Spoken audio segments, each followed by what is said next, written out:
chop the pineapple. Chop the pineapple.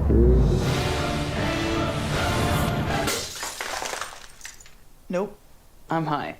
How about I wash off the grapes? Yes. Okay. You're already making good decisions when you're high. I want tacos. Will you drive? I'm a little toasty.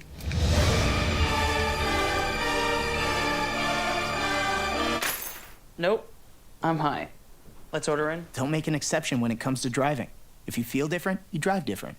See on page 4 that the projections need to be tornado next Thursday? Seriously? Thursday? Can't do that. This is really inconvenient. I have yoga that day. I have no time for this.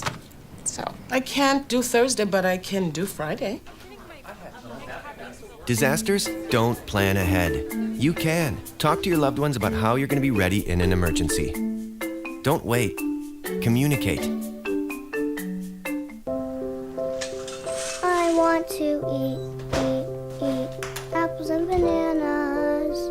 I need to eat apples and bananas. Why can't I eat apples and bananas? Support the Feeding America nationwide network of food banks to help provide meals to those in need. Join us at feedingamerica.org.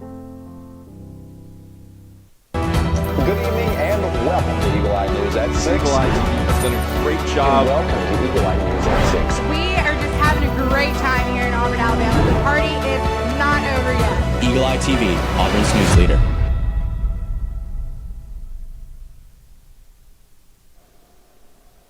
Good evening, and welcome to Eagle Eye News at 6. I'm Cameron Sinkfield. And I'm Johnny Caniger. Thank you for joining us. This afternoon, Auburn University head basketball coach Bruce Pearl announced that he has decided to retire from coaching after 11 years at Auburn. Pearl has been coaching college basketball for 43 years, winning a Division II national championship in his 4th year as head coach at Southern Illinois.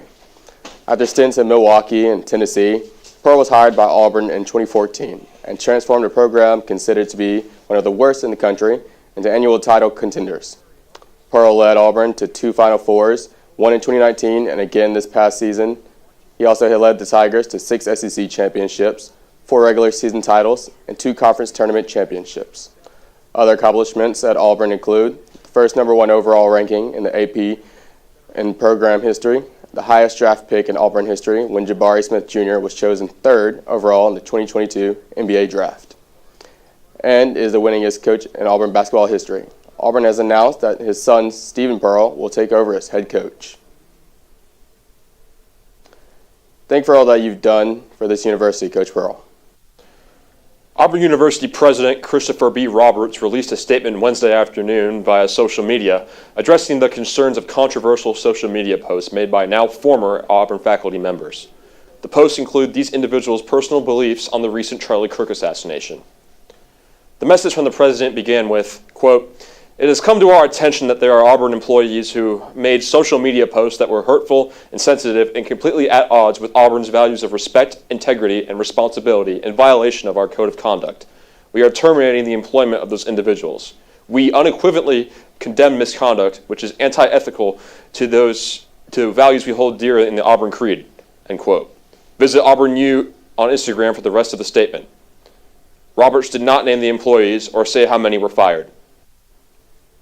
With gun violence conversations happening around the world, Alabama state representatives proposed gun prevention initiatives to combat gun violence in East Alabama.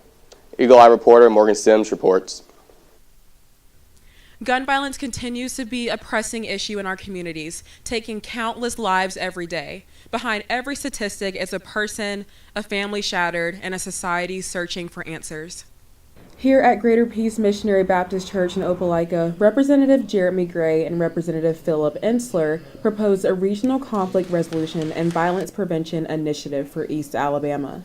The conflict resolution program has been in Montgomery Public Schools now for 3 years. We got state funding that goes to the school system. The school system hires counselors that are specifically trained and focused on conflict resolutions.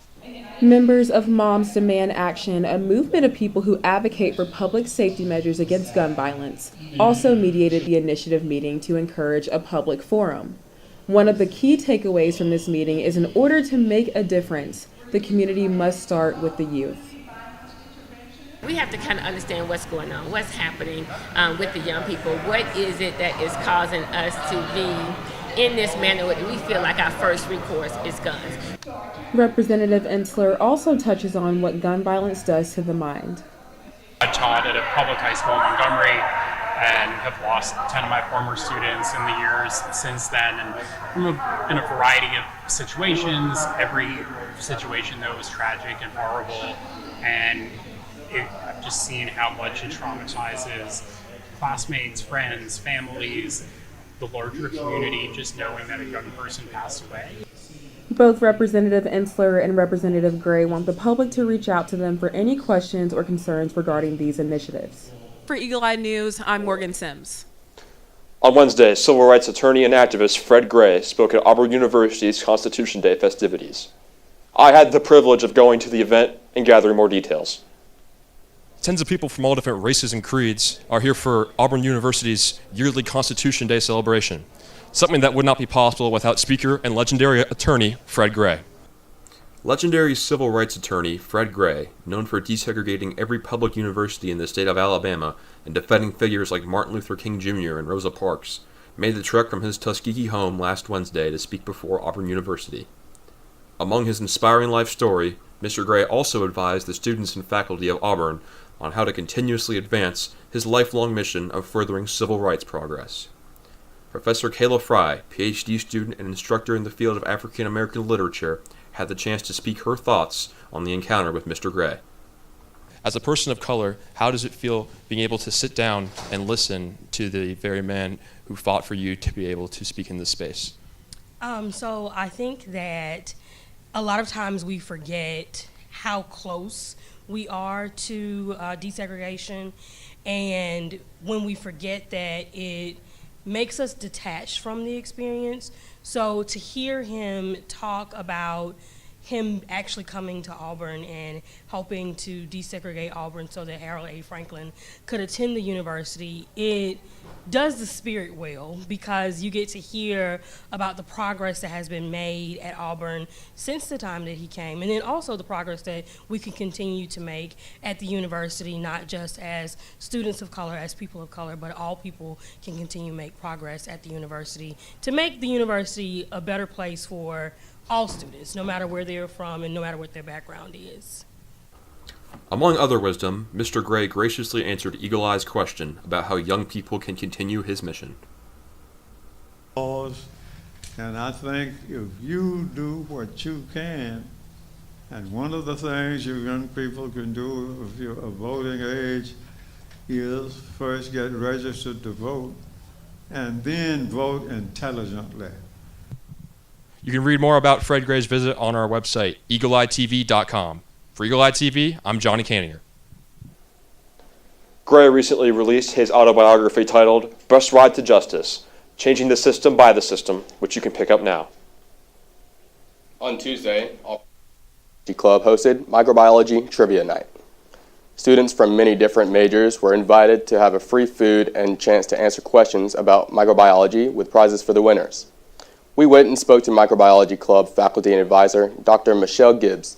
She tells us more about this event and how it plays out into the Microbiology Club's goal of scientific outreach, both inside and outside the university. Tonight we had one of our first events of the semester where we all got together and participated in a little Jeopardy game where we answered microbiology themed questions. We had a good group of students here all interested in microbiology, a range of students from freshmen all the way to grad students. It's a great way to just come together and all relate to cool science that we're all interested in. We're really interested in multiple different facets of getting students more interested in microbiology. So part of it is kind of the student experience of getting students to come together who are all interested in similar topics, kind of the camaraderie among science major students. It's not just microbiology students specifically. Another part of it is outreach events, so kind of giving back to the community. We have outreach events for K-12 students and going to high schools to kind of bring microbiology awareness to the public. And then another part of it is kind of career development and professional development. So we have talks from professionals in the field. Also, we're planning on doing some resume prep help or study sessions. We have several events coming up. You can follow us on Instagram. It's AU Micro Club. And we have a seminar coming up with a professor here at Auburn who used to be in the Alabama Public Health. So great kind of different aspect of microbiology, less on the academic side. We also have an outreach event with Destination STEM coming up in October, which is a whole university-wide outreach event. We have an auger art activity, which will be happening at the end of October. So follow us on Instagram. When we come back, you'll get a weather update from Eagle Eye's Gavin Dimmitt and Eye on the Hill with Tessa Allen. You're watching Eagle Eye News at 6. We need to go meet the guys. I'm lit. Can you drive? Pool party at Jesse's. Can you drive? Will you drive? I'm a little toasty.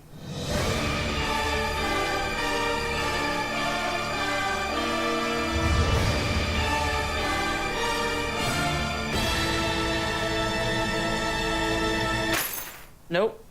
Nope, I'm high. But I can order us a ride. Friendly reminder, don't drive high. If you feel different, you drive different. Pool party at Jesse's. Can you drive? I'm toasted. Nope, I'm high.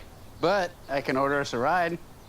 Friendly reminder, don't drive high. If you feel different, you drive different. Or that the projections would be flood next Thursday? I can't do Thursday, but I can do Friday. Disasters don't plan ahead. You can. Talk to your loved ones about how you're going to be ready in an emergency.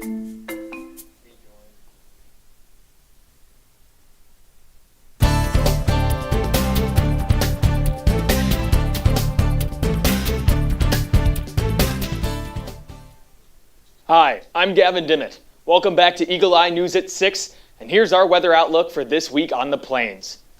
Tomorrow will be mostly sunny with a high of 88 and a low of 67. Wednesday will be even hotter with a high of 89 and a low of 69. However, it is not all sunshine and rainbows this week because we expect a little bit of rain on Thursday and Friday. The temperatures will also drop. On Thursday, there will be a high of 80 and a low of 72. On Friday, we head into the 70s with a high of 79 and a low of 69. However, there is no need to fret, Tigers, as the weekend's weather looks beautiful. On Saturday, we expect it to be mostly sunny with a high of 80 and a low of 64. Finally, on Sunday, expect a lot of sun and a high of 81 and a low of 64. And that's all, folks, for the weather update this week. But do not go anywhere. Tessa will be giving you your political update. From Eagle Eye News at 6, I'm Gavin Dimmitt.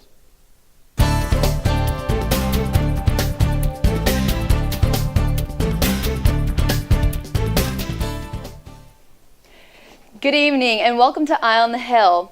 I am Tessa Allen, here to give you an update on all things politics.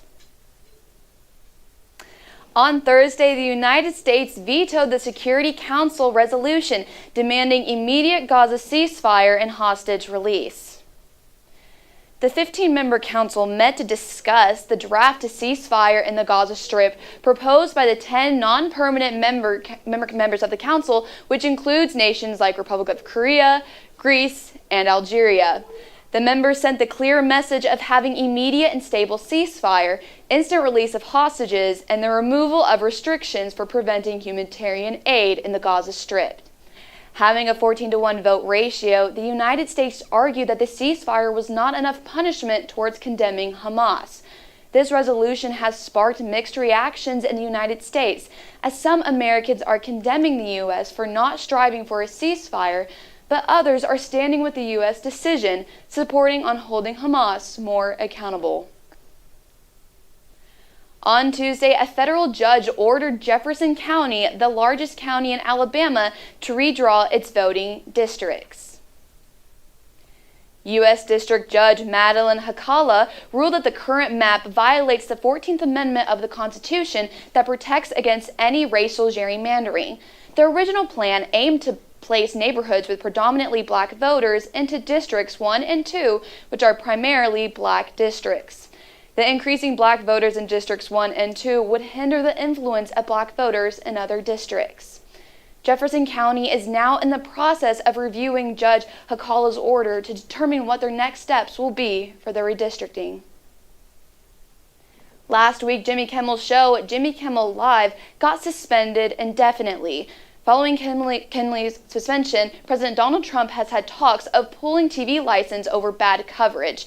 President Trump said he thinks networks' broadcast license could be revoked if they air overwhelmingly negative perspectives on him. CNN's Caitlin Collins reports.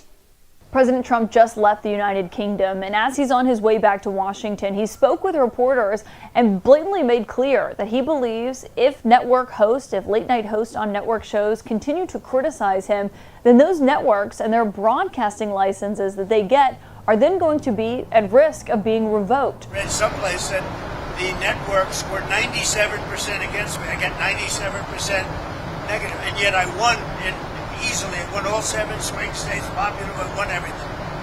And if they're 97% against, they give me only bad publicity or press.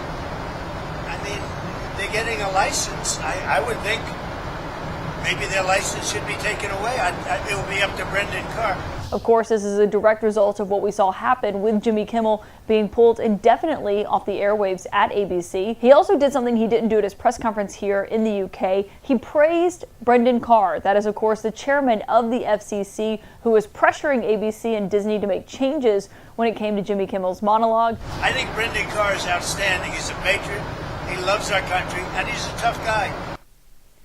With the suspension of Jimmy Kimmel's show, it has been called into question the place of freedom of speech in the media. Some people view this as a radicalization of holding the media accountable for biased coverage, while others view this as a violation of freedom of speech and freedom of the press.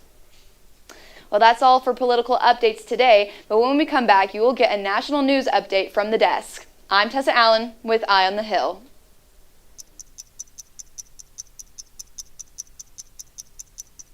My parents weren't fluent in English, so in school I had to be independent and take initiative, and that's how I handle every project I get. Hey Kevin, you thinking about retirement? I'd love to, but I'm pretty busy with all this. Yeah, hey, let's meet our retirement coach, Avo. A is for taking action. Not anxiety? No, Kevin, you're gonna be fine. You sing? Barely. V is for variety. And you dance? Sort of. Come on. O is for optimize your savings. Let Avo lead the way. Visit aceyourretirement.org today. Nice.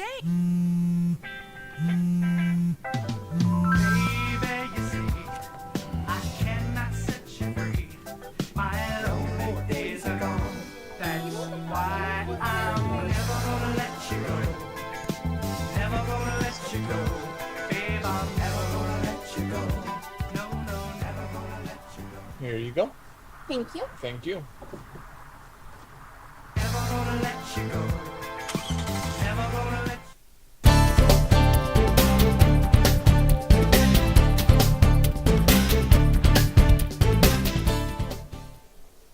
Welcome back to Eagle Eye News at 6. President Trump is expected to make an announcement from the Oval Office about autism today. Although he didn't offer details on what he planned to say, Trump says in his administration won't let it happen anymore. Yvonne Rodriguez breaks down what we can expect during today's announcement. Speaking during Charlie Kirk's memorial in Arizona on Sunday, President Trump's speech took a detour, previewing an announcement about autism. I think we found an answer to autism. How about that? Today's announcement is expected to link the development of autism in children with use of pain reliever Tylenol during pregnancy. Tylenol, which is the brand name of the generic pain reliever acetaminophen, is widely used in the U.S., including during pregnancy. Speaking aboard Air Force One Sunday, Trump said he wants to see action. We want things to take effect immediately. According to a U.S. Centers for Disease Control and Prevention report published in April, the incidence of autism is on the rise, which one expert says is primarily due to a broadening of the definition and push for better screening in children.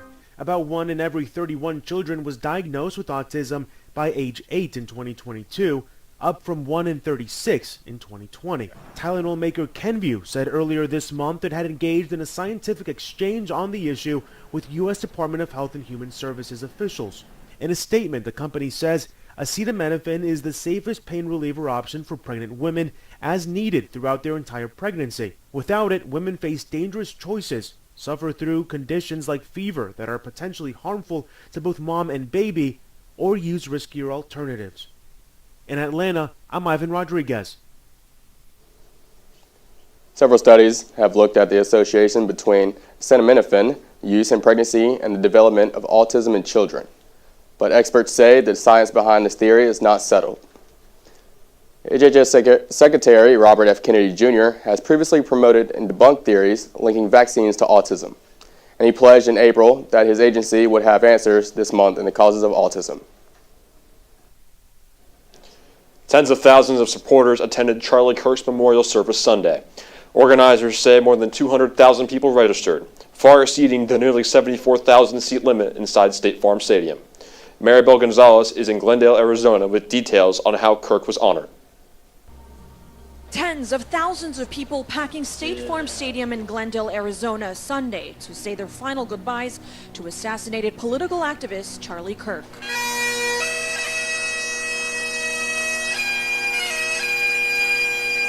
Lines of mourners wrapping around the block to get in. I need to mourn Charlie, and I wanted to be with the fellow patriots. We're here to honor a great man that was a man of God. Several high-profile Republican leaders, including President Donald Trump, speaking at Kirk's memorial. Trump saying this Sunday morning before heading to the service. Celebrate the life of a great man today. We want to look at it as a time of healing. The conservative political activist and founder of Turning Point USA was shot and killed earlier this month while speaking at Utah Valley University. He leaves behind a wife and 2 young children. Federal and local law enforcement beefing up security ahead of Sunday's service. The Department of Homeland Security designating the service as a special event assessment level 1, which is reserved for major events like the Super Bowl and Kentucky Derby. High-profile events such as this, actually, when they're coupled with significant media attention and attendee profile, really present a very attractive target for somebody with malicious intent. Kirk's memorial comes as political figures are increasingly worried about threats and attempted attacks. The White House recently asked for $58 million in more security funding for executive and judicial branch employees. In Glendale, Arizona, I'm Maribel Gonzalez. During the memorial service, Kirk's widow, Erica, said she has forgiven her husband's alleged assassin. The president distanced himself from her remarks. He said, while Charlie Kirk did not hate his opponents, the president said, quote, "I hate my opponent and I don't want the best for them." The final edition of the U.S. Department of Agriculture's annual food security report comes out in about a month. Now, leaders of the largest food bank in Iowa say the decision to end the decades-old National Food Insecurity Survey will harm people in need. Pepper Purpura reports. At an annual event focused on talking about hunger. To really raise these community conversations around food insecurity. A recent political move is dominating the conversation. The USDA announced that they will no longer, after this year, publish numbers of those who are facing food insecurity across the United States. In a press release on Sunday, the U.S. Department of Agriculture called an annual study on food insecurity redundant, costly, and politicized, and said the research and reports like it, quote, do nothing more than fearmonger. It went on to say the study, quote, failed to present anything more than subjective liberal fodder, and that food insecurity trends are virtually unchanged despite recent increases in SNAP spending. The decision comes as the Trump administration is pausing or canceling a slew of supports for food banks and changes to SNAP benefits. Changes Food Bank of Iowa CEO and President Tammy Nielsen says will have an unknown impact without the study. What are the outcomes of these federal cuts? That is lost by not publishing the data. Nielsen says the food bank did use the study to understand need in the region, but has alternatives to replace it, but says the choice is still hurtful. Not counting them sends a message that they don't count. Skill set, I would imagine so. Absolutely would imagine. The U.S. Department of Agriculture says it will use other data sets to measure food security. When we return, you'll get an entertainment update with Addie Tate. You're watching Eagle Eye News at 6. Touchdown! Did you see that? Whoa, we scored? Yeah, we scored. We're going to the playoffs. I can't believe I missed that. Every time I'm buzzed, I spend too much time on my phone. I should take your phone away. No. I'll call for a ride. Wait, why does my face look like that? When I was growing up, my mom was extremely tidy. We were trained to put things back where we got them from.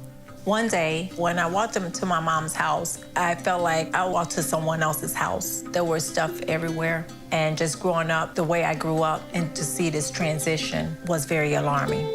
When Sean talked to me, it was a wake-up call, and that's when I went to the doctor. Put the keys down, Kevin. But I'm gonna drive home. There are several warning signs present that you shouldn't be driving. I've taken 25 selfies in the last 10 minutes. 26. Yep, I'm definitely gonna call a ride home.